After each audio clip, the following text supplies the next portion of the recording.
So coming into the IDMR, you're probably very impressed like I was with the charts, the correlations, the explanations, and you had no idea that Dr. Henry C. Kinley had copied some of these charts from previous authors. He was very well read, and you didn't know where he got all this stuff. Okay, so we've got other videos that explain some of that, but today we'd like to talk about the psychology of brainwashing. Robert J. Lifton wrote a book called Thought Reform and the Psychology of Totalism. So in the book, Robert Lifton lists 8 criteria for thought reform. And we're going to skip down to number 5, called sacred science. And this is how he defines it. The group's doctrine or ideology is considered to be the ultimate truth, beyond all questioning or dispute. Now, didn't they tell us in IDMR, oh, this teaching has never been refuted. It's never been refuted. Well, they can say that, but it doesn't necessarily mean it's true. But then it says the truth is not to be found outside the group. And yeah, they said something about that too. Yeah, the folks in the world, you know?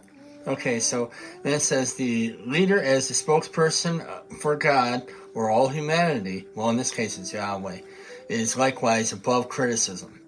So didn't he say, I am the one that Moses came up in the mountain to see? I am Yahweh Elohim in a body. You know, he elevates himself to the ultimate status. And I talked about those things in some other videos too. And I thought that was pretty important. That's why I brought it up a few times. Why was it so damn important for them to convince you that this old man was Yahshua the Messiah? Why? You know, and if it was, why did he come back from his vision and revelation with Lord God and Jesus Christ? And then later on change it and say, well, no, now from today on you can't use that name. And I've decided this. And then he's never made any mistakes. So the almighty, all-knowing Yahweh Elohim himself goes to Hollywood and brings his charts and says, I want to tell these movie producers that I'd like to put this into a big motion picture. And then it utterly fails. Shouldn't the almighty, all-knowing Yahweh, the eternal one, the source of all things, be able to make somebody do what he wanted them to do? What's the point of that? It just doesn't add up. But anyhow, enough about that. We'll skip now down to number 7. Criteria number 7, doctrine over person. Members' personal experiences are subordinate to the sacred science. Members must deny or reinterpret any contrary experiences to fit the group's ideology. A simple way of looking at this is, you're not really important. What's going on with you isn't really important. What's important is that we keep the doctrine pure. And what I mean is blameless, okay? It's not that we taught you something wrong. It's that you didn't understand it. That's why. That's why you are having problems. You didn't study hard enough or you listened to the wrong people. But there's nothing wrong with this. It's you. So anyhow, I started bringing it up to some of the brethren. I said, look, they told us for multiple decades that the world was going to end. This is actually a doomsday cult. I mean, what the hell good did that do anybody? You know, having people for 30, 40, 50, 60 years. And they lived their whole life in the class. Got old and died of old age. And this happened over and over again. For absolutely no good purpose. And then what do? They gaslight me. Oh no, there's no problem here. And I mean, I went to some of the elder brethren, some of the older ones, the younger ones, and everybody denied it. Oh no, I didn't think of it like that. You must not have understood. Yeah, that's it. And see, they want to protect the teaching at all costs. And even if it means sacrificing you. You know, it's a horrible, terrible thing. You know, people threw their lives down the drain. Right. That's because I was thinking about it, and it really pisses me off because it reminded me of how they used to gaslight me, and that's why I started doing this. I don't know what your experience was, but, you know, like, they tried to make me out to be this oddball guy, like, oh no, you know, there's no problem here. You just didn't understand it, right? No, we didn't not plan our future because they told us for 30 years that the world was about to end and that it's actually already over and tomorrow isn't promised. And you can't plan your future with that kind of doom hanging over your head, not properly, you know. It's certainly influenced. I mean, look at it like this. In 1987, if you were planning for 2019, you know, you would have been like, oh, what is this person, carnal? They're crazy. It's not going to last that long.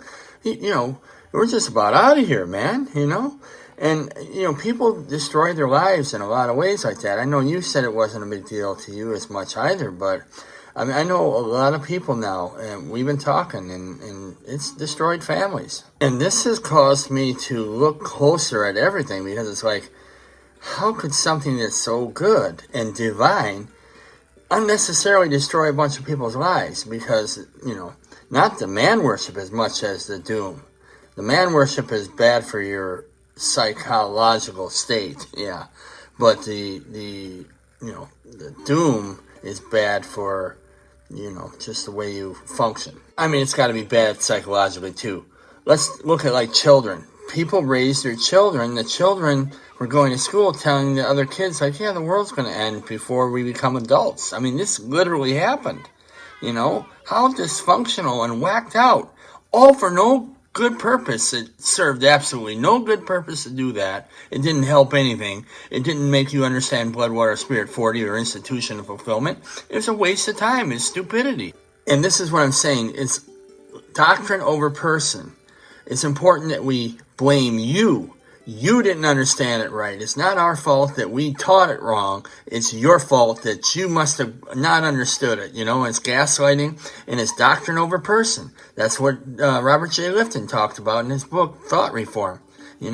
That's what they do. It's a tactic. It's a cult tactic. They refuse to take responsibility, and I think it's very dishonest, and I want to make them admit it. It's like you, as an individual, you don't actually count. You only count if you're towing the line. If you're going to promote our narrative, then you're a brother or a sister. But if you go against this, you're out, buddy. You're no longer my brother. Because I'm not towing the line? It's whacked out. And this is the thing. Stop lying and making excuses for it. There are flaws. There's a lot of terrible, awful, destructive mistakes. You know what I mean?